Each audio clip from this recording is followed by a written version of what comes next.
Hello and welcome back dear students. तो कैसे हो आप सब? आई होप कि आप सब ठीक होंगे। तो चलिए आज हम स्टार्ट करते हैं अपना जनरल इंग्लिश वाला कंपोनेंट जो कि है जेकेपी कांस्टेबल एग्जाम का। तो हमने अपना बैच जो स्टार्ट किया था जेकेपी कांस्टेबल सिलेक्शन बैच 2024। तो वहाँ पे कुछ क्वायरीज आ रही थी स्टूडेंट्स को वैलिडिटी के हिसाब से। तो अभी मैंने उसको ठीक किया है, तो 6 मंथ्स वैलिडिटी आपको वहाँ पे मिल जाएगी और कोर्स उसमें आप इनरोल कर सकते हो। हमारी एप्लीकेशन पैराडाइज एकेडमी डाउनलोड करनी है तो कंप्लीट कोर्स मिलेगा, पूरा का पूरा सिलेबस कंप्लीट आपको वहां पे मिल जाएगा। और प्राइस जो मिनिमम एफोर्डेबल प्राइस हम रख सकते थे तो वो हमने रख दिया है 999 रुपीज। तो बहुत सारे स्टूडेंट्स को लग रहा है कि ये बाकी प्लेटफॉर्म्स के कंपैरिजन में थोड़ी सी ज़्यादा प्राइस है, तो मैंने बहुत सोच समझ के ये प्राइस सेट करी है इसकी। तो आपका बहुत ज़्यादा कॉस्ट बच जाएगा, लाइक आपका बुक्स का कॉस्ट, आपका मॉक टेस्ट्स वगैरह सब का कॉस्ट आपको कुल मिलाकर जो कि 3 से 4 हज़ार रुपये तक आ सकता था इस वाइड लेंथी सिलेबस में, वो आपका बच जाएगा। और सिलेक्शन की हमेशा से यहाँ पे गारंटी रहती है हमारी प्लेटफॉर्म से। ओके, तो उसकी गारंटी आपको मिल जाएगी। चलिए अब हम इंग्लिश को स्टार्ट करेंगे। जनरल इंग्लिश वाला कंपोनेंट हमें पढ़ना है। तो आपको पता होगा कि एक टॉपिक हमारे सिलेबस में है आर्टिकल्स। तो मैंने सोचा आर्टिकल जो हम पढ़ेंगे तो वहां पे स्टूडेंट्स फंस सकते हैं नाउन के केस में। तो नाउन हमारी सिलेबस में है नहीं, लेकिन स्टिल नाउन से क्वेश्चंस बन सकते हैं, fill in the blanks grammar से क्वेश्चन पूछा जाता है। तो मैंने सोचा नाउन का कॉन्सेप्ट में आपको थोड़ा सा ब्रीफ में क्लियर करो एक लेक्चर में, देन उसके बाद हम प्रोनाउन एंड आर्टिकल को डील करेंगे। तो इस तरीके से हमारी इंग्लिश की जर्नी यहाँ से स्टार्ट होती है और मैं अपना बेस्ट एक्सपीरियंस आपके साथ शेयर करूंगा और अपनी बेस्ट नॉलेज आपको प्रोवाइड करा दूंगा। अगर हम इस इंग्लिश की बात करेंगे तो कुछ चीजें देखो, जो इंग्लिश है इसको हमें लैंग्वेज की तरह पढ़ना पड़ता है, एक सब्जेक्ट की तरह पढ़ना नहीं पड़ता है। तो यहाँ पे कुछ फिक्स रूल्स भी होते हैं, ठीक है, और कहीं पे लॉजिक भी चलता है, वो भी मैं आपको बताऊंगा। और कहीं पे रट्टाफिकेशन भी आपको कुछ चीजें याद रखनी पड़ेगी, जैसे कि हमारे पास है फिक्स्ड प्रपोजिशन, है ना, फिक्स्ड प्रपोजिशंस होते हैं या और कुछ चीजें होते हैं, तो उनको रट्टा मारने की सिवा कोई दूसरा चारा नहीं होता है। तो कुल मिलाकर तीनों चीजें मैं आपको यहाँ पे प्रोवाइड करा दूंगा। अच्छा, एक और प्रॉब्लम हमारे स्टूडेंट्स को आती है, स्पेशली उन स्टूडेंट्स को जो इंग्लिश बैकग्राउंड से है, जो इंग्लिश मीडियम से पढ़े हुए हैं, ठीक। तो उनका स्पोकन इंग्लिश ठीक ठाक होता है, उनका स्पोकन इंग्लिश ठीक ठाक होता है, तो वो इस स्पोकन इंग्लिश को मद्देनजर रख के इंग्लिश में अपेयर होते हैं एग्जाम्स में और बहुत ही कम उनका स्कोर हो जाता है, ठीक है। तो मैंने क्या बोला कि ये लैंग्वेज है, स्पोकन इंग्लिश अलग बात है, रूल्स के अकॉर्डिंग ग्रामर को समझना अलग बात है। मैंने एसएससी दिया है, क्वालिफाई किया है, इंग्लिश में भी माशाल्लाह अच्छा स्कोर किया था वहां पे। तो जो वहां पे मैंने ऑब्जर्व किया ये चीज कि जो नॉन इंग्लिश बैकग्राउंड से होते, यानी कि हिंदी से जिनकी स्कूलिंग हुआ करती थी, तो वो इंग्लिश में बहुत अच्छा डिसेंट स्कोर करते थे एज कंपेयर टू वो स्टूडेंट्स जिन्होंने इंग्लिश मीडियम से पढ़ा था। तो मसला ये है कि जो हिंदी मीडियम के स्टूडेंट्स थे, तो जो चीज उनको पढ़ाई जाती थी, समझाई जाती थी तो वो उनके लिए नई होती थी और उनको तो इंग्लिश आती भी नहीं थी स्पोकन वाली, तो उनको वो बैठ जाती थी दिमाग में, वो उसी पे वर्क करते थे। लेकिन जो इंग्लिश मीडियम वाले स्टूडेंट्स है उनको कंट्राडिक्ट करती है कभी कभी ये चीजें। तो उन सारी चीजों को मद्देनजर रख के मेरा ये प्लान है कि अगर आपके जेकेपी कांस्टेबल में 25 स्कोर है, इंग्लिश का वेटेज 25 है, तो 20+ आपको मैं यहाँ पे मतलब हेल्प करूंगा कि आप इतना अचीव करो, नो मैटर आपका इंग्लिश स्ट्रांग है या वीक है। तो चलिए अब हम स्टार्ट करते हैं अपनी जर्नी नाउन से, ठीक। तो नाउन सिंपली क्या होता है, अगर आपने एकेडमिक्स में पढ़ा होगा कि नाउन क्या होता है, तो आपने एक डेफिनेशन पढ़ी होगी कि noun is a name of a person. Noun एक नाम होता है किसी पर्सन का, प्लेस का या किसी चीज का, ठीक है। लेकिन इतना ही ये नहीं है, ये तो हो गया टेंजेबल चीजों के टर्म्स में, ठीक है, जिसकी फिजिकल अपेयरेंस है, पर्सन है, थिंग है या कोई जगह है। लेकिन लेकिन यहां पर एक्सटेंड करेंगे तो आइडिया, कोई आइडिया होता है या कोई क्वालिटी होती है, जैसे कि ऑनेस्टी एक क्वालिटी है, ठीक है, ऑनेस्ट। तो इसी तरीके से यंग एक क्वालिटी है, तो वो भी वो भी तो नाउन ही है, ठीक है। तो कुल मिलाकर नाउन क्या होता है, नाउन होता है किसी पर्सन का नाम, चीज का, प्लेस का, आइडिया का, क्वालिटी का, ठीक। तो कुल मिलाकर हम नाउन को कहते हैं शॉर्टकट में, जब हम इसको सम अप करते हैं तो हम बोलेंगे noun is nothing but A naming word. Noun एक नेमिंग वर्ड होता है, जिस भी चीज का, चाहे वो विजिबल हो या इनविजिबल हो, क्या हम उसको टच कर सकते हो या नहीं कर सकते हो, तो उसका जो नेमिंग वर्ड है उसी को हम नाउन कहते हैं। ठीक है, अब नाउन को डिवाइड किया गया है इसके काइंड्स में, इसके टाइप्स में। तो टाइप्स क्या है, सबसे पहले हम समझेंगे जो कि पहला आता है हमारा कॉमन नाउन। क्या आता है बेटा, कॉमन नाउन। ठीक है, अब नाउन मैंने क्या कहा आपको, नेमिंग वर्ड है यानी कि नाम है। नाउन मीन्स नाम, कॉमन मतलब कॉमन। ठीक है, कॉमन मतलब जो बहुत सारी जगहों पे कॉमन होगा, एक जैसा होगा। For example common name, common noun का मतलब क्या हो गया, बॉय, गर्ल, टीचर। जैसे कि आप अगर एक स्टूडेंट हो तो या आप बॉय हो सकते हो या आप गर्ल हो सकते हो, या बॉय हो सकते हो या आप गर्ल हो सकते हो। इसी तरीके से मैं एक बॉय हूं, आप भी बॉय हो और मैं भी बॉय हूं। आप में और मुझ में कॉमन क्या है, हम बॉय है। ठीक है, और ये बॉय क्या है, दिस इज नेमिंग वर्ड। ठीक है, और ये नेमिंग वर्ड जो बॉय है ये क्या है, कॉमन है, आप में और मुझ में कॉमन है, तो this is called common noun. बात आई समझ। कॉमन नाउन मतलब कोई ऐसा नाम जो कॉमन हो। तो इसी तरीके से गर्ल कॉमन नेम है, टीचर कॉमन नेम है। तो इसी तरीके से कॉमन नाउन हम कहेंगे कंट्री। अगर हम कोई मुल्क ले लेंगे, कंट्री, इंडिया एक कंट्री है, पाकिस्तान भी कंट्री है, श्रीलंका भी कंट्री है, कंट्री कंट्री कंट्री। ठीक है, तो ये हो गया कॉमन नेम। लेकिन अगर हम कहेंगे इंडिया क्या है, पाकिस्तान क्या है, ठीक है, तो वो हो गए प्रॉपर नाउन, वो हो गए प्रॉपर नाउन। अब हम प्रॉपर नाउन को समझने की कोशिश करेंगे। कहता है it is the name given to some particular person, thing और प्लेस।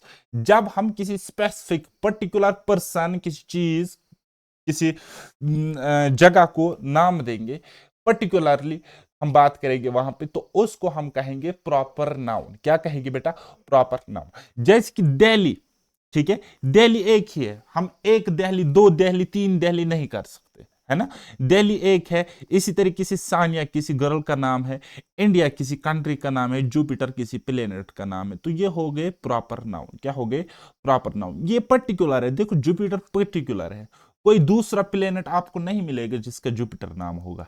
ठीक है, इसी तरीके से इंडिया एक कंट्री है, इंडिया एक कंट्री है, कोई दूसरी कंट्री आपको ऐसी नहीं मिलेगी जिसका इंडिया नाम होगा।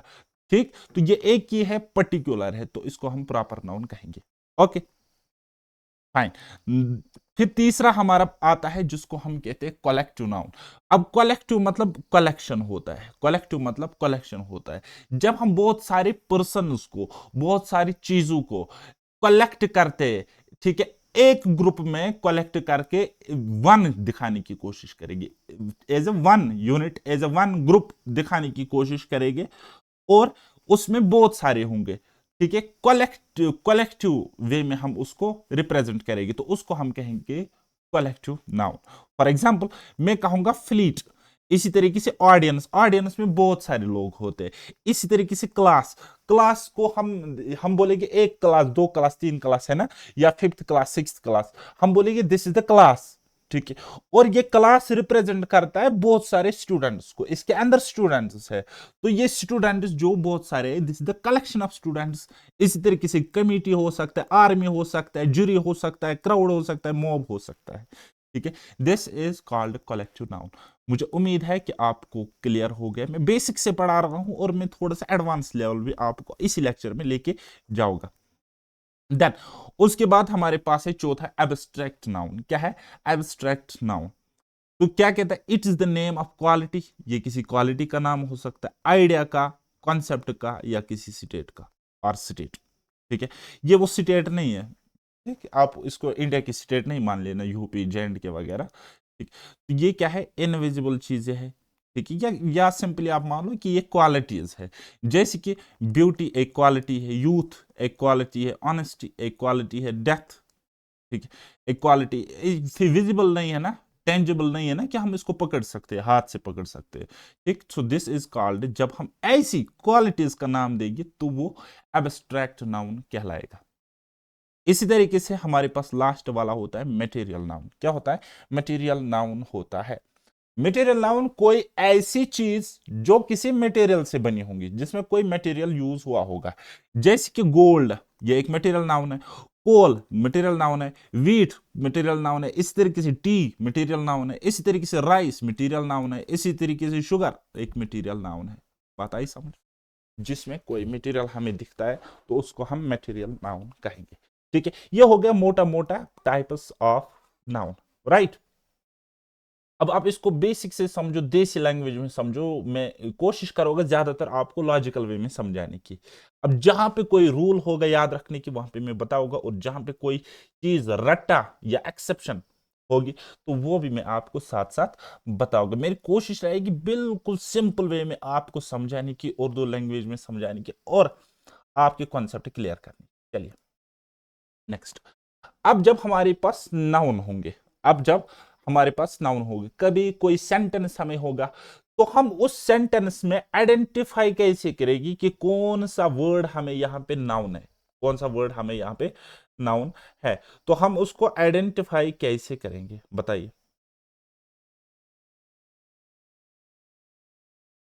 तो उसी को हम कहेंगे आइडेंटिफिकेशन ऑफ नाउन। जैसे कि हमारे पास है राम कॉल्ड रीना, राम कॉल्ड रीना, तो पहला आपको दिख रहा है राम, ठीक है, ये कि क्या है, किसी पर्सन का नाम है, और रीना ये भी क्या है, एक पर्सन का ही नाम है, एक फीमेल गर्ल का नाम है, ठीक। तो ये राम यहां पे क्या हो जाएगा, नाउन हो जाएगा। और क्या नाउन है, तो आप बोलोगे sir this is proper noun, this is proper noun. इस तरीके से रीना क्या है हमारे पास, तो आप बोलोगे सर जी प्रॉपर नाउन है, प्रॉपर नाउन है। मुझे उम्मीद है कि आपको इतना समझ में आ रहा है। तो चलिए नेक्स्ट सेंटेंस में आप मुझे बताइए कि यहां पे नाउन कौन सा है। ओके, नेक्स्ट सेंटेंस आपको यहां पे दिख रहा होगा कि the captain selected the team, the captain selected the team, जो कैप्टन है उसने सिलेक्ट किया टीम को। आप मुझे बताइए नाउन क्या है हमारे पास, यहां पे कैप्टन हमारे पास नाउन है, ठीक है, और टीम क्या है, ये भी हमारे पास नाउन है। अगर मैं बताऊंगा टीम क्या है, टीम कौन सा नाउन है यहां पे, तो आप बोलोगे this is collective noun, this is collective noun. Okay, हाँ जी। तो अब आपने देखा कि मैं आपको बताऊंगा राम कॉल्ड हुम, या राम कॉल्ड हु, या who called Reena, who called Reena. तो अब who called Reena, who called Reena, आप बताओगे सर राम। अब ये हु का जवाब मिला आपको, राम आपको हु का जवाब मिला, ठीक है। तो मैं आपको बताऊंगा कि कैप्टन ने क्या किया, कैप्टन डिड व्हाट, या the captain selected what, captain ने सिलेक्ट किया, क्या सिलेक्ट किया भाई, टीम सिलेक्ट उसने किया। तो व्हाट का जवाब आपको यहां पे मिला, व्हाट का जवाब आपको मिला। तो कहने का मतलब मेरा मोटा मोटा है ये है कि जिस सेंटेंस में आपको कोई वर्ड व्हाट का जवाब दे, हु का जवाब दे, या हुम का जवाब दे, तो वो क्या होते हैं, नाउन होते हैं। वो क्या नाउन होते हैं बेटा, नाउन होते हैं। अब वो प्रॉपर नाउन हो सकते हैं, कलेक्टिव नाउन हो सकते हैं, या कुछ और नाउन हो सकते हैं, राइट। चलिए मैं आपको तीसरा यहां पे समझाने की कोशिश करूंगा, इसको हम समझने की कोशिश करेंगे। कहता है Tariq will come tomorrow, Tariq will come tomorrow. अब ट्रांसलेशन में नहीं करूंगा कि क्या है ये, मतलब तारिक कल आ जाएगा, ठीक है, तारिक विल कम टुमारो, ठीक है। मैं कहूंगा who will come tomorrow, who will come tomorrow, तो your answer should be what, Tariq, ठीक है। तो अब हु का आंसर आपको यहां पे इस वर्ड ने दे दिया। तो तारे क्या है यहां पे, आप बोलोगे सर प्रॉपर नाउन है। तो इसी तरीके से बाकी सेंटेंसेस में देखो, this is proper noun, this is noun. इसी तरीके से आप यहां पे देखो, ये नाउन है, बॉय यहां पे नाउन है, पेन यहां पे नाउन है। इसी तरीके से वीक यहां पे नाउन है, और सेवन सेवन डेज यहां पे नाउन है। तो इसी तरीके से honesty is the best policy, ये क्या है, ये यहाँ पे नाउन है, कौन सा, एब्स्ट्रैक्ट नाउन है। Honesty is the best policy क्या है, ये नाउन, यहाँ पे फीलिंग है ना, एब्स्ट्रैक्ट नाउन। और इस तरीके से love is blind, love is blind, ये भी नाउन है, ये भी नाउन है। इसी तरीके से the officer reached on time, officer यहाँ पे नाउन है। मुझे उम्मीद है कि अब आपने आइडेंटिफाई करना सीखा कि सेंटेंस में हम कैसे पता लगाएगी कि कौन सा वर्ड यहाँ पे एज नाउन काम करता है। ओके, चलिए नेक्स्ट। अब हम नाउन को कैटेगराइज करते हैं, नाउन को अब हम नंबर्स के अकॉर्डिंग कैटेगराइज कर सकते हैं या करते हैं, ठीक। जब हम काउंटेबल, जब हम नाउन को पढ़ते तो हमें कुछ नाउन काउंटेबल होते और कुछ नाउन्स हमारे पास अनकाउंटेबल होते। काउंटेबल मतलब जिनको हम न्यूमेरिकल टर्म्स में गिन सकते हैं, काउंट कर सकते हैं, जैसे कि 1 2 3 4 5। और अनकाउंटेबल मतलब हम उसको गिन ही नहीं सकते, हम उसको गिन ही नहीं सकते। तो मैं आपको बताने की कोशिश करूंगा countable number. Suppose for example मैं आपको एक कॉमन नाउन बताऊंगा, BOY बॉय। मैंने आपको एक कॉमन नाउन बताया बॉय, क्या आप इसको गिन सकते हैं ना, 1 बॉय 2 बॉय 3 बॉय, है ना। या मैं आपको कहूंगा गर्ल, क्या आपका होगा बेटा, गर्ल, एक गर्ल, दो गर्ल, तीन गर्ल। इसी तरीके से मैं आपको क्या होगा, पेन, ठीक है, एक पेन, दो पेन, तीन पेन, है ना।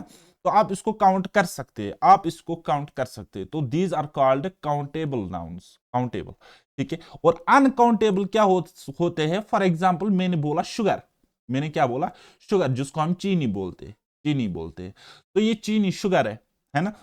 तो इसको आप काउंट नहीं कर सकते। क्या आप बोलते हो एक शुगर, दो शुगर, तीन शुगर, नहीं बोलते ना। या मैं आपको बताऊंगा राइस, क्या आप बोल सकते हो एक राइस, दो राइस, तीन राइस, नहीं ना, नहीं ना। तो ये हो गए ऐसे नाउन, हो गए अनकाउंटेबल नाउन।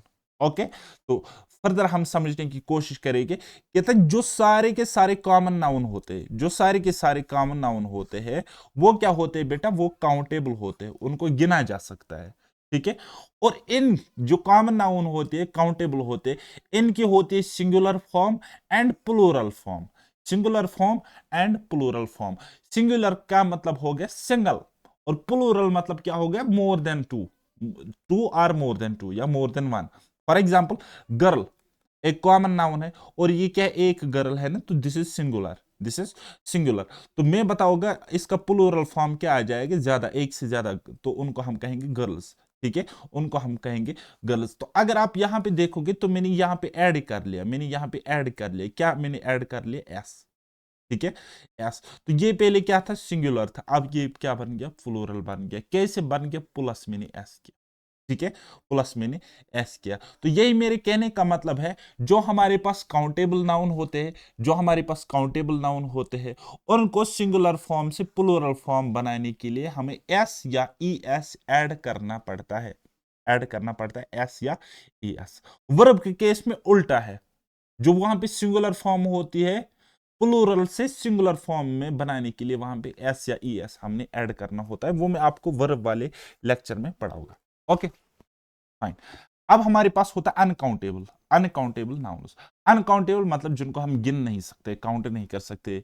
और हर एक मटेरियल नाउन, मटेरियल नाउन जो होता है, एब्स्ट्रैक्ट नाउन जो होता है, इस तरीके से जो प्रॉपर नाउन होता है, ठीक है, ये एक तो ये सिंगुलर फॉर्म में होते हैं, इनको हम प्लूरल फॉर्म में नहीं बना सकते, नहीं लिख सकते। और दूसरा ये अनकाउंटेबल होते हैं। फॉर एग्जाम्पल मैं अगर प्रॉपर नाउन एक ले लो, अपने आप को मैं लेता हूं तारिक, ठीक है, ये क्या है, प्रॉपर नाउन है, ये क्या है, प्रॉपर नाउन है।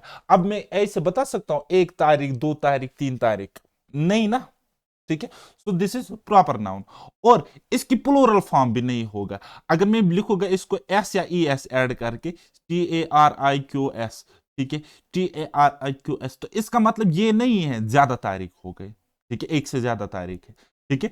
तो इसकी सिर्फ और सिर्फ सिंगुलर फॉर्म होती है, जो हमारे पास अनकाउंटेबल नाउन होते हैं। और सिंगुलर नाउन के साथ हमेशा सिंगुलर वर्ब का यूज होता है। ये मैं आपको सब्जेक्ट वर्ब एग्रीमेंट में पढ़ाऊंगा, ठीक है। सिंगुलर सब्जेक्ट के साथ सिंगुलर वर्ब आता है। चलिए, इतना आपने समझा। अच्छा, एक और प्रॉपर नाउन ले लो, एक और प्रॉपर नाउन ले लो। मैंने ले लिया सिटी, जैसे कि दिल्ली, ठीक है, दिल्ली। इसकी भी प्लूरल फॉर्म नहीं है, और आप इसको भी काउंट नहीं कर सकते, एक दिल्ली, दो दिल्ली, तीन दिल्ली, ठीक है। इसी तरीके से मैं ले लूंगा एब्स्ट्रैक्ट नाउन, मैं ले रहा हूं एब्स्ट्रैक्ट नाउन। लव, कोई भी, फॉर एग्जांपल लव, मैंने ले लिया लव।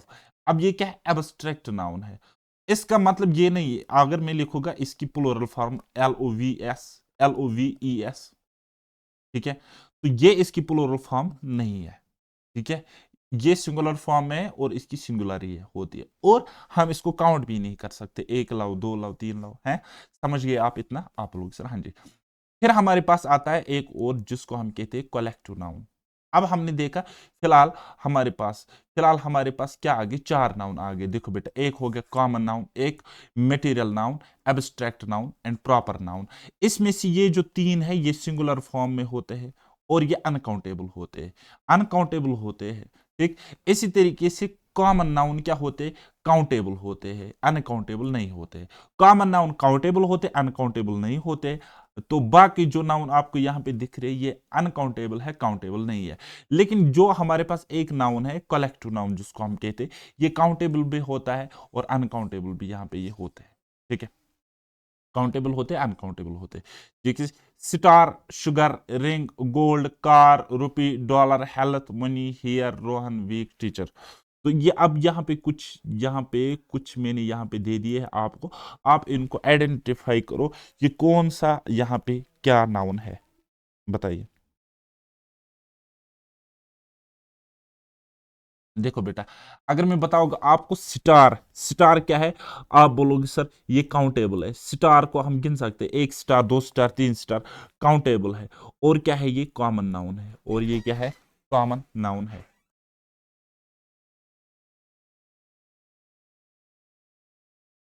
इसी तरीके से हमारे पास शुगर है, इसी तरीके से हमारे पास एक और नाउन है शुगर। शुगर क्या है, ये अनकाउंटेबल नाउन है, शुगर नाउन है, कौन सा है, अनकाउंटेबल है। और ये टाइप कौन सा है, शुगर टाइप कौन सा है, ठीक है। तो आप बोलोगे सर ये सिंपल सा टाइप है मटेरियल नाउन का, किसका, मटेरियल नाउन का। ओके, इतना क्लियर।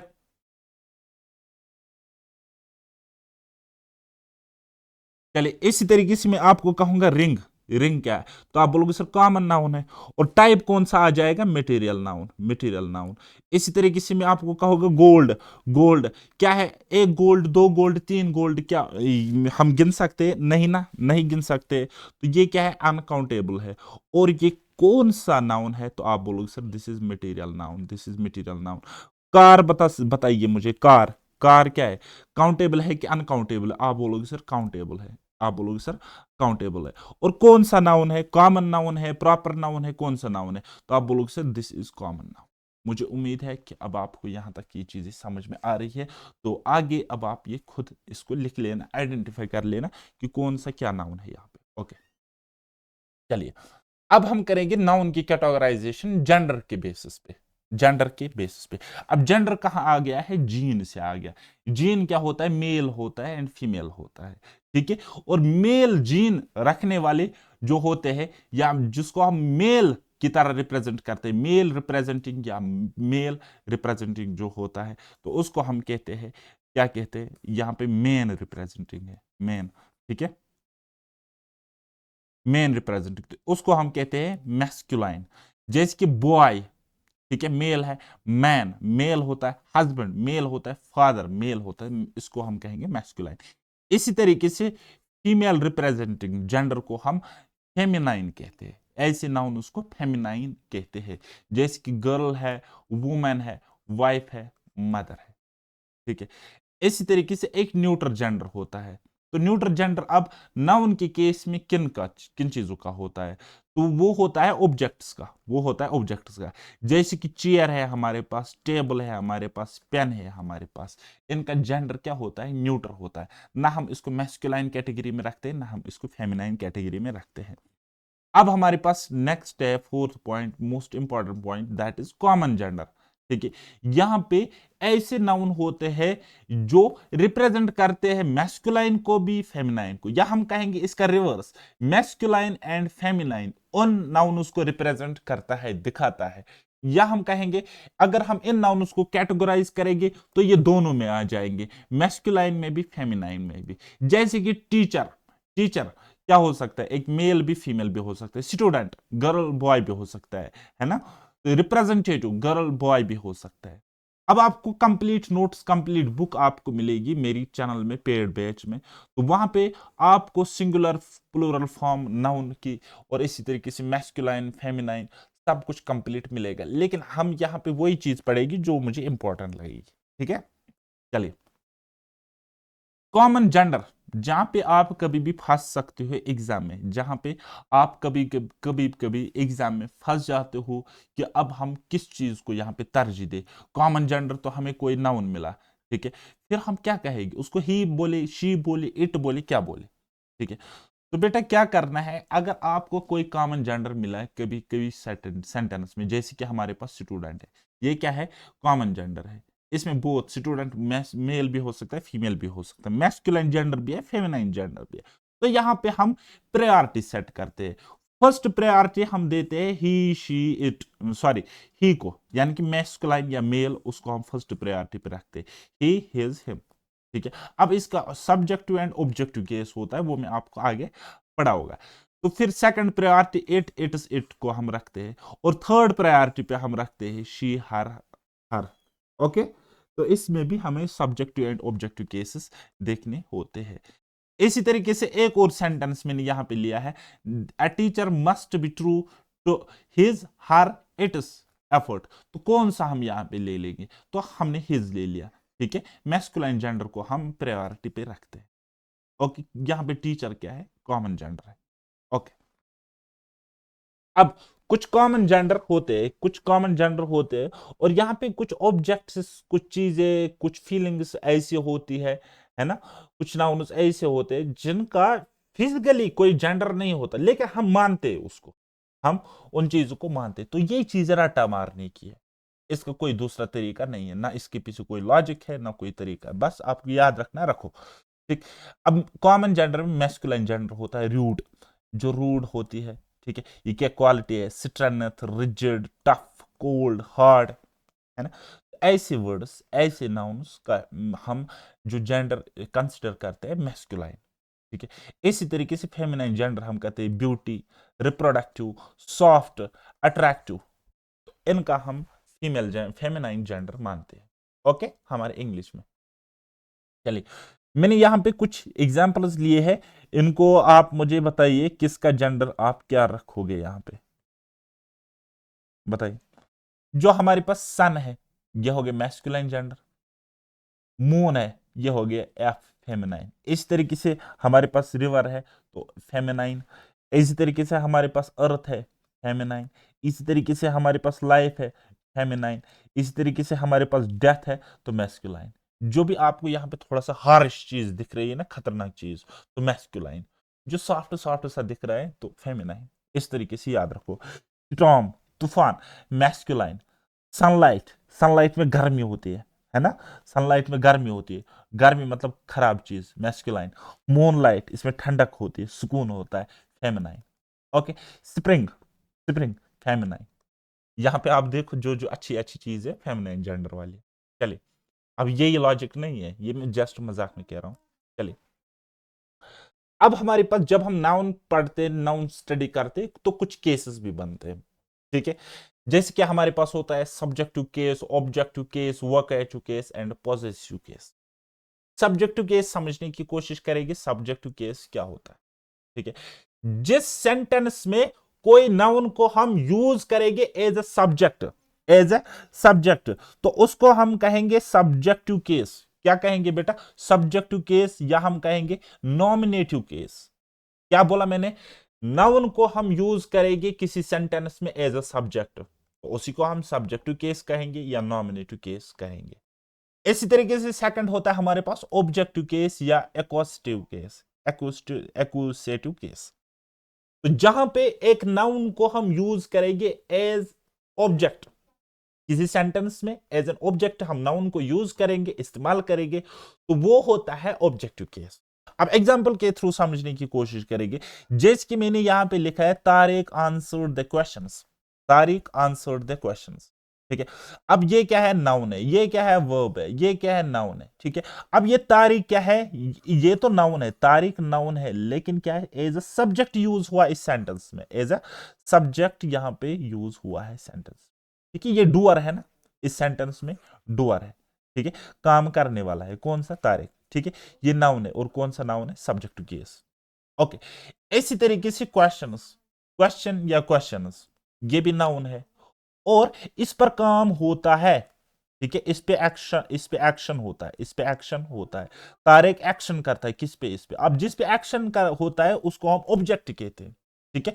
अब ये क्वेश्चन है, क्या है? नाउन है, और एज कैसे यूज होता है इस सेंटेंस में? एज एन ऑब्जेक्ट यूज होता है, तो इसको हम कहेंगे, ये जो नाउन है, ये जो नाउन है क्वेश्चन, ये ऑब्जेक्टिव केस है। ये क्या है बेटा? ऑब्जेक्टिव केस है, ठीक है। इतना आपने समझा ना? आप बोलो सर हाँ जी। दो चार सेंटेंस खुद बनाना आपको समझ में आ जाएगा। बाकी जो मैं आपको नोट्स प्रोवाइड करा दूंगा उसमें बहुत सारे ढेर सारे एग्जांपल्स होंगे, और क्वेश्चंस भी वहां पे होंगे जिनको आप प्रैक्टिस करोगे। इस तरीके से तीसरा होता है वोकेटिव केस। वोकेटिव केस मतलब जहां पे एड्रेसल होता है, जहां पे किसी नाउन को एड्रेस किया जाता है, या किसी नाउन से एड्रेस किया जाता है। फॉर एग्जाम्पल मैंने यहां पे लिखा है जानू आई लाइक योर स्माइल, जानू आई लाइक योर स्माइल। अब ये जानू मतलब कुछ भी नाम रख लो, ठीक है, कुछ भी नाम रख लो, ठीक है, यहां पे तो ये क्या है, नाउन है और इसको एड्रेस किया जाता है, इस जानू को यहां पे एड्रेस किया जाता है। तो ये जो नाउन है दिस इज वोकेटिव केस। क्या है, वोकेटिव केस। समझ में आ गया आपको, मगज में आ गया?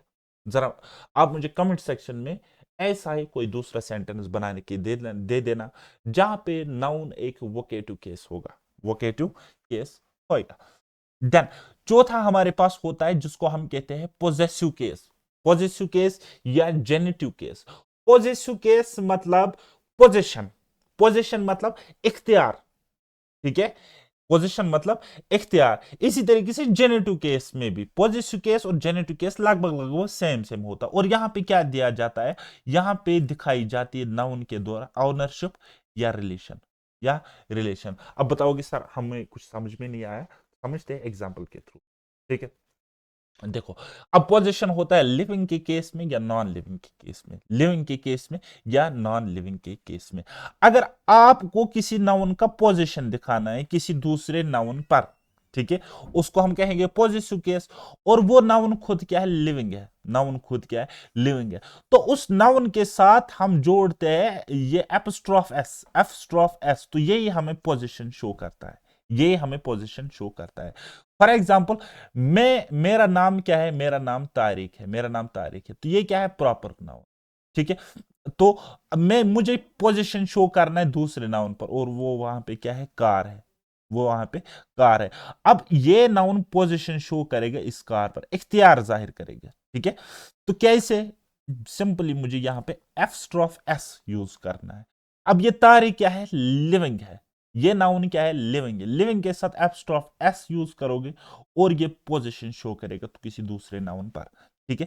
तारिक कार, इसी तरीके से तारिक वाइफ, इसी तरीके से कुछ और हो सकता है ना। Humayun's tomb, Akbar's tomb. अब नॉन लिविंग के केस में क्या होता है, पोजीशन को दिखाने के लिए हम ऑफ का यूज करते हैं, हम ऑफ का यूज करते हैं, ठीक है। फॉर एग्जाम्पल, यहां पे चेयर, यहां पे आप देख सकते हो कि चेयर एक क्या है, एक नाउन है, और डिजाइन क्या है, ये भी एक नाउन है। बताइए, ये भी नाउन है, ये भी नाउन है। अब ये कौन सा नाउन है, ये कौन सा नाउन है, वो मैंने आपको बताया। अब मुझे इस चेयर का पोजीशन दिखाना है डिजाइन पर, ठीक है, या डिजाइन का पोजीशन दिखाना है मुझे चेयर पर। तो कैसे करेगी, डिजाइन एक नॉन लिविंग चीज है, तो मैं लिखूंगा डिजाइन, डिजाइन, डिजाइन, और एफ स्टॉप एस नहीं लगाओगे, डिजाइन और ऐड करोगे बीच में ऑफ, तो फिर मैं यहां पे लिखूंगा चेयर, डिजाइन ऑफ चेयर, ठीक है। बात आई समझ? अब हमारे पास कुछ एक्सेप्शंस है। टाइम्स, टाइम के साथ हम एफ स्टॉप एस लगाते, प्लेस के साथ एफ स्टॉप एस लगा सकते, हेवनली बॉडीज होते या कैलेस्ट्रल बॉडीज होते उनके साथ एफ स्टॉप एस लगाते हम पोजीशन को शो करने के लिए। कुछ इडियम्स हमारे पास होते उनके साथ एफ स्टॉप एस यूज करते हैं। इसी तरीके से पर्सोनिफिकेशन, पर्सोनिफिकेशन मतलब कोई ऐसा नॉन लिविंग थिंग जिसको हम रिप्रेजेंट करेंगे एज लिविंग, एज लिविंग। मैं आपको आगे समझाऊंगा एग्जाम्पल्स के थ्रू। देखो, देखो समझो, यहां पे मोहन पोजीशन शो करता है किस पे, हाउस पे, मोहन इज हाउस, तो एफ स्ट्रॉफ एस यूज हो गया, ठीक है। इसी तरीके से Haridwar is gathering, Haridwar living तो नहीं है ना, हरिद्वार लिविंग तो नहीं है। मैंने आपको क्या बोला था, लिविंग के साथ आप एफ स्ट्रॉफ एस जोड़ोगे तो वहां पे पोजीशन शो होगा। हरिद्वार लेकिन लिविंग नहीं है, लेकिन ये क्या है, एक्सेप्शन है भाई साहब, ये क्या है, प्लेस है। मैंने बोला प्लेस के साथ एफ स्टॉप एस यूज करेंगे तो ये पोजीशन शो करेगा।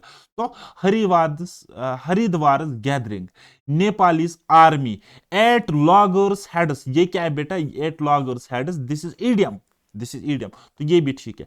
कश्मीरीज अटैक, बहुत पहले अटैक्स हुआ करते थे हमारे JNK में, तो कश्मीरीज अटैक, ठीक। कश्मीरीज ट्रीज, ना ये नहीं चलेगा भाई साहब, ये नहीं चलेगा। तो इसको हम लेते हैं ट्रीज ऑफ कश्मीर। अब ट्रीज के साथ ट्रीज ऑफ कश्मीर क्यों लगता है, ट्रीज तो लिविंग है ना। तो मुझे इसका जवाब कमेंट सेक्शन में दे देना, बाकी मैं आपको नेक्स्ट वीडियो में ये एक्सप्लेन करूंगा, ठीक है। ये मेरी तरफ से आज आपके लिए क्वेश्चन है। दिल्लीज टेम्परेचर, ठीक है, दिल्लीज टेम्परेचर बताइए। अब टेम्परेचर यहाँ पे non living, Delhi non living है, तो इसका करेक्ट यूसेज है temperature of Delhi. Delhi population, जी हाँ बिल्कुल ठीक है, ठीक है। इसको हम यूज करते हैं एज लिविंग। अगर आप देखोगे यहाँ पे Haridwar gathering as living use होता है, इसी तरीके से आर्मी एज लिविंग यूज होता है, हेडस एज लिविंग, सॉरी ये एडियम है, अटैक एज लिविंग रिप्रेजेंट करते हैं, है ना। तो समझ में आ गया, आपको मगज में आ गया, बहुत अच्छी बात है।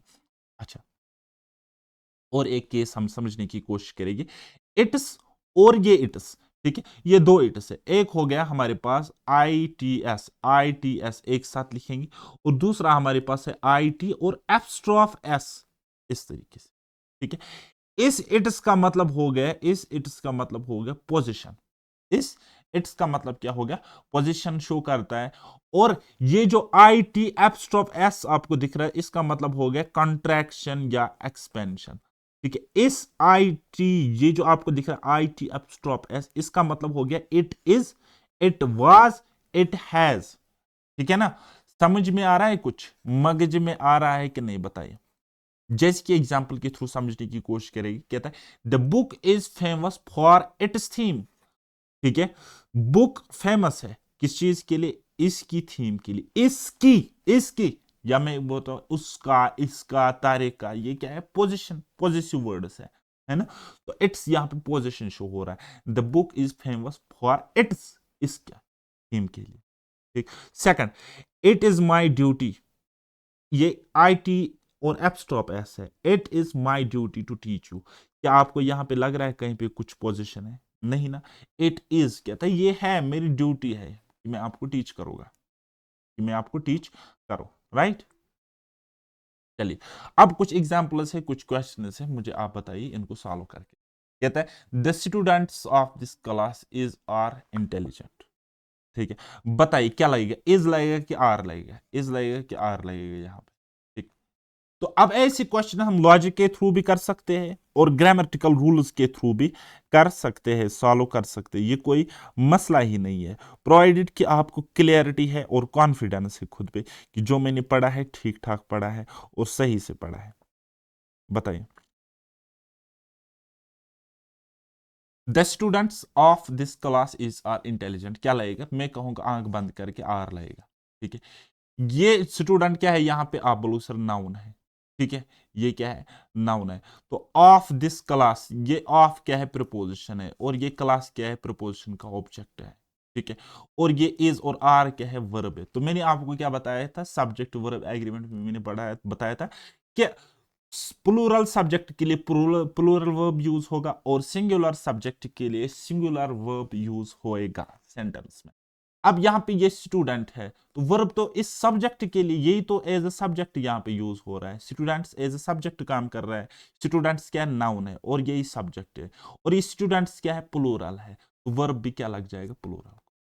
अब हम समझेंगे देसी भाषा में इसको ट्रांसलेट करके।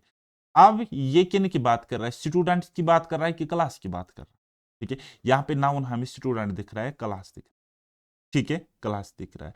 और इज और आर यूज होता है इन दो नाउन्स के लिए, या तो स्टूडेंट के लिए यूज होगा या तो क्लास के लिए यूज होगा। लेकिन बात किसकी हो रही, स्टूडेंट्स की हो रही कि क्लास की हो रही है, तो बात हो रही स्टूडेंट्स की, the students of this class, बात हो रही स्टूडेंट्स की, और स्टूडेंट्स प्लूरल है तो प्लूरल वर्ब को हम टेक करेंगे, ओके। इसी तरीके से second, the problem of many students is are solved.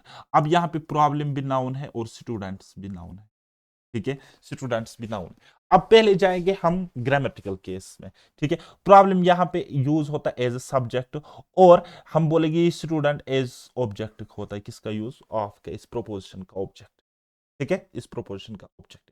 अब यहाँ पे इज और आर एज मेन वर्ब, मतलब एज वर्ब यहाँ पे यूज करते हैं हम, ठीक है। तो बताइए इज और आर क्या लगेगा, इज लगेगा कि आर लगेगा, ठीक है। तो ये सब्जेक्ट को टारगेट करेगा, तो सब्जेक्ट क्या है, प्रॉब्लम, और प्रॉब्लम क्या है, प्रॉब्लम का प्रॉब्लम्स होता है प्लूरल फॉर्म, और ये सिंगुलर है तो सिंगुलर वर्ब को हम यूज करेंगे। अच्छा, अब हम कॉमन सेंस से बताएंगे। अब यहाँ पे जो सब्जेक्ट है, प्रॉब्लम है कि स्टूडेंट्स है, ठीक है। बताइए सेंटेंस का मतलब क्या है, प्रॉब्लम सॉल्व हो गई किन की, स्टूडेंट्स की। तो बात किसकी हो रही है, प्रॉब्लम की हो रही है कि स्टूडेंट्स की हो रही है, ठीक है। सॉल्व क्या हो रहा है, स्टूडेंट्स हो रहे हैं कि प्रॉब्लम हो रही है, सॉल्व की स्टूडेंट्स हो रहे हैं। तो आप बोलोगे सर प्रॉब्लम, और प्रॉब्लम क्या है, सिंगुलर, तो सिंगुलर वर्ब को हम, बात आई समझ, हम्म? बोलो, कुछ तो बोलो। तीसरा क्वेश्चन देखो, the theories of this scientist have confused us. तो कहता है जो थ्योरीज इस साइंटिस्ट की है उसने हमें कंफ्यूज किया। ठीक है, अब यहाँ पे बात, अब आप किस चीज से कंफ्यूज हो गए, ये तो मतलब इसका मेन क्रक्स है ना, ऑब्जेक्ट वगैरह वट एवर जो भी आप कहोगे। अब आप कंफ्यूज किससे हो गए, थ्योरी की साइंटिस्ट, थ्योरी से कंफ्यूज हो गए कि साइंटिस्ट से? आप बोलोगे सर थ्योरी से साइंटिस्ट, थ्योरी से हम कंफ्यूज हो गए जो साइंटिस्ट ने दी थी। ठीक है, तो मेन सब्जेक्ट यहाँ पे क्या है, जो सब्जेक्ट है थ्योरीज है। तो अगर थ्योरी सब्जेक्ट है तो वर्ब क्या लगेगा, प्लूरल फॉर्म का हैव। बताइए समझ।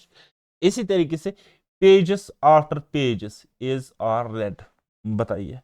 ठीक है, पेजेस आफ्टर पेजेस नहीं होता है तो एस इसको काट देंगे। ठीक है, पेज आफ्टर पेज होता है, पेज आफ्टर पेज होता है और ये सिंगुलर वर्ब लेता है इज। ठीक है, पेज आफ्टर पेज, पेज क्या होता है, सिंगुलर, एक के बाद एक, एक के बाद एक। ठीक है, ये इंडिविजुअली इसको रेफर करता है, रिप्रेजेंट करता है, single unit. Page after page is red, read या रेड वट जो भी आप पढ़ो। वर्ड टू वर्ड इज या आर ट्रांसलेटेड, बताइए। अब हो सकता है यहाँ पे वर्ड्स होगा तो वर्ड्स नहीं होता है, वर्ड टू वर्ड होता है, और यहाँ पे टू नहीं लगेगा, फॉर लगेगा। Word for word is translated. Clear? चलिए, अब हम कुछ नाउन की वोकेबुलरी भी समझने की कोशिश करेंगे। कभी कभी ऐसा क्वेश्चन आता है और हम एग्जाम में बहुत ज्यादा कंफ्यूज हो जाते हैं कि अब हम यहाँ पे क्या करेंगे। ठीक है, यहाँ पे कैसे क्वेश्चन को सॉल्व करेंगे, क्योंकि मैंने एसएससी लेवल पे भी ऐसे क्वेश्चंस देखे और जेके एसएसबी एग्जाम्स में भी कुछ क्वेश्चंस ऐसे देखते हैं। तो एक इंपॉर्टेंट चीज आती है जिसको हम कहते हैं नाउन इक्विवेलेंट। क्या कहते हैं बेटा, नाउन इक्विवेलेंट कहते हैं। तो अब ये नाउन इक्विवेलेंट मतलब नाउन के समान, नाउन के समान ये चीज बनती है। कैसे बनती है, द प्लस एडजेक्टिव प्लस ये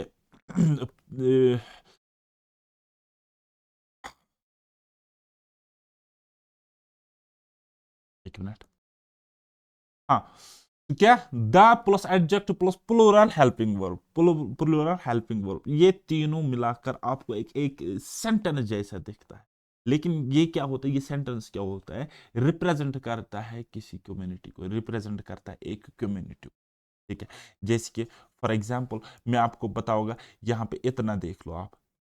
ठीक है, इतना देख लो, द रिच। ठीक है, द रिच। अब रिच क्या है, रिच हमारे पास क्या है, एडजेक्टिव है, एडजेक्टिव है। पुअर, ऑनेस्ट, ऑनेस्ट है ना, ये एडजेक्टिव्स है। और द इनके साथ जोड़ा हुआ है, द इनके साथ जोड़ा हुआ है, तो ये रिप्रेजेंट करते हैं कम्युनिटी को। और ये क्या है, ये अपने आप में नाउन इक्विवेलेंट है, ये नाउन इक्विवेलेंट है। हालांकि लॉजिक से भी कर सकते हो, जैसे कि पहला क्वेश्चन है, the rich is are usually arrogant. तो अब आपको यहां पे ये प्लूरल सेंस में यूज हुआ कि सिंगुलर सेंस में यूज हुआ, तो वो आपको कैसे पता चलेगा, सेंटेंस को आगे पढ़ के, सेंटेंस को आगे पढ़ के आपको समझ में आ जाएगा। ठीक है, तो कहता है जो अमीर होते हैं वो यूजुअली क्या होते हैं, एरोगेंट होते हैं। अब यहाँ पे एक की बात होती है कि सब की बात, एक से ज्यादा की बात होती है? बोलोगे सर एक से ज्यादा की बात होती है, तो वर्ब अगर एक से ज्यादा मतलब प्लूरल है तो प्लूरल वर्ब यहाँ पे यूज होता है, आर हम यूज करेंगे, इज हम यूज नहीं करेंगे इस केस में। ठीक है, इसी तरीके से द पुअर इज आर, तो ये तो वर्ब है, तो कौन सा यूज होगा, suffering in this phase, suffering in this phase. अब ये कि इज और आर क्या है यहाँ पे, ये है हेल्पिंग वर्ब, इज और आर क्या हेल्पिंग वर्ब, और सफरिंग क्या है यहाँ पे मेन वर्ब है ना। तो वर्ब वाले चैप्टर में आपको पढ़ा होगा कि helping verb and main verb क्या होता है। ठीक है, अब यहाँ पे जैसे हम आगे पढ़ेंगे तो कहता है इस फेज में इन्होंने सफर किया, इन्होंने सफर किया, ये एक की बात नहीं कर रहा है, बहुत की बात कर रहा है, तो यहाँ पे आर लग जाएगा। इसी तरीके से तीसरा क्वेश्चन आप देख लो, the honest boy is are rewarded. हाँ जी, ये काफी इंपॉर्टेंट क्वेश्चन है, the honest boy is are rewarded. अगर आप इस पूरे सेंटेंस को पढ़ोगे, पूरे सेंटेंस पे ये डिपेंडेंट करता है कि हम वर्ब क्या यूज करेंगे, इज लगाएगी कि आर लगाएगी। यहाँ पे कहते हैं जो ऑनेस्ट है, ऑनेस्ट कौन है, बॉय है। ठीक है, अब यहाँ पे मेन जो सब्जेक्ट असल में है वो क्या है, बॉय है। ठीक है, ऑनेस्ट नहीं है बल्कि बॉय, यहाँ पे एज सब्जेक्ट यूज होता है, और बॉय क्या है, सिंगुलर है, तो हम सिंगुलर वर्ब को यूज करेंगे। ठीक है, हो गए ना आप कंफ्यूज हैं? द ऑनेस्ट बॉय, अब यहाँ पे ऑनेस्ट की बात हो रही कि बॉय की बात हो रही सेंटेंस में? ठीक है, किसकी बॉय? तो बोलोगे सर बॉय की बात हो रही है, लेकिन ये बॉय क्या है, ये ऑनेस्ट है, बॉय ऑनेस्ट है। ठीक है, और ये ऑनेस्ट एज एडजेक्टिव यहाँ पे यूज हो रहा है, एज एडजेक्टिव यहाँ पे यूज हो रहा है। तो बॉय की तो बात हो रही है, तो बॉय क्या सिंगुलर है, सिंगुलर कॉमन नाउन है, तो इज यहाँ पे हम यूज करेंगे।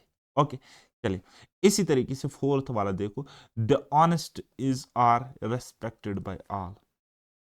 ठीक है, द ऑनेस्ट इज या आर क्या लगाएगा बाद में देखेंगे, रेस्पेक्टेड बाय ऑल सेंटेंस के हिसाब से समझने की कोशिश करेंगे। जो ईमानदार होता है उसको हर एक रेस्पेक्ट करता है, या उसको सब रेस्पेक्ट करते हैं, जो ऑनेस्ट होता है। अब ये एक की बात कर रहा है कि एक से ज्यादा की बात कर रहा है? ठीक है, अब लोग एक से ज्यादा की बात कर रहे हैं। ये ऑनेस्ट क्या एडजेक्टिव, ये क्या है, द क्या है, द तो आर्टिकल यहाँ पे यूज हो रहा है, तो डेफिनेट आर्टिकल यूज हो रहा है। और इज आर क्या है, हेल्पिंग वर्ब है यहाँ पे। रेस्पेक्टेड क्या है, मेन वर्ब है। ठीक है, बाय ऑल क्या है, ऑल ऑब्जेक्ट है। ठीक है, तो अब आप मुझे बताइए, अब यहाँ पे बात हो रही है honest, the plus honest plus is या आर, तो ये एक के लिए नहीं, एक से ज्यादा के लिए बात हो रही है, तो आर का यूज हम यहाँ पे करेंगे। ये होगी सिंपल वे, लॉजिकल वे, हम ऐसी छोटी छोटी गलतियां करने से बच सकते हैं।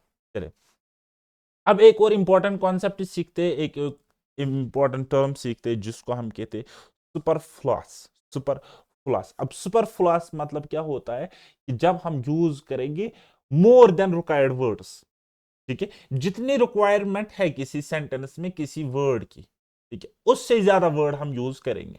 फॉर एग्जाम्पल, मैं कह रहा हूं what is your good name, ठीक है, this is error, good name नहीं होता, नेम होता है सिंपली। ठीक है, और ये गुड क्या है, यहां पे सुपरफ्लुअस है, extra more than required word है। अगर मैं इतना ही बोलता व्हाट इज योर नेम तो काफी था। ठीक है, तो गुड की जरूरत नहीं है। इसी तरीके से रेगुलर कस्टम, या हम कहेंगे रेगुलर हैबिट। अब कस्टम कहते हैं ये हैबिट ही होता है, लेकिन सोसाइटी का होता है, और हैबिट किसी एक इंडिविजुअल का होता है। ठीक है, एक सोसाइटी का कोई हैबिट होता है तो उसको हम हैबिट नहीं कहेंगे, कस्टम कहते हैं। ठीक है, और किसी इंडिविजुअल का जो कस्टम होता है उसको हम कस्टम नहीं हैबिट कहेंगे। इस तरीके से याद रखो, इस तरीके से अब आप याद रखो। लेकिन दोनों चीजें, चाहे वो कस्टम हो चाहे वो हैबिट हो, ये तो रेगुलर ही होता है, तो रेगुलर लिखने की क्या जरूरत है, तो रेगुलर यहां पे सुपरफ्लुअस हो जाएगा। ठीक है, इसी तरीके से एक और सेंटेंस यहां पे देखो, फ्री गिफ्ट, फ्री गिफ्ट। अब जो गिफ्ट होता है वो तो फ्री में मिलता है, वो तो फ्री होता है, तो फ्री लिखने की क्या जरूरत है, थ्री यहां पे सुपरफ्लुअस हो जाएगा, थ्री यहां पे सुपरफ्लुअस हो जाएगा। इस तरीके से वेट वाटर, वाटर जो होता है वो वेट ही होता है, तो वेट लिखने की जरूरत नहीं है, वेट क्या है यहाँ पे, सुपरफ्लुअस है। इसी तरीके से बहुत सारे एग्जाम्पल्स आप देख सकते हो जहां पे सुपरफ्लुअस वर्ड्स होते हैं और हमारा दिमाग वहां पे चला नहीं जाता है। ठीक है, और हम एग्जाम में गलती करके आते हैं।